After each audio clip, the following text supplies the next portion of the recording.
Ed eccoci qui per l'unboxing di questi cavi categoria 7, Cat 7, sono spezzi da 50 cm, quindi mezzo metro. Apriamoli assieme, vediamo la fattura e dopodiché li andremo a installare e testare. Il totale è di 5 cavi,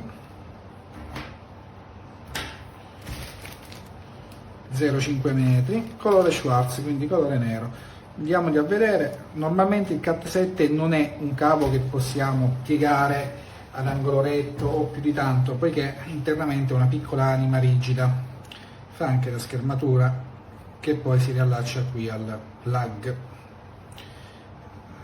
Vediamoli assieme.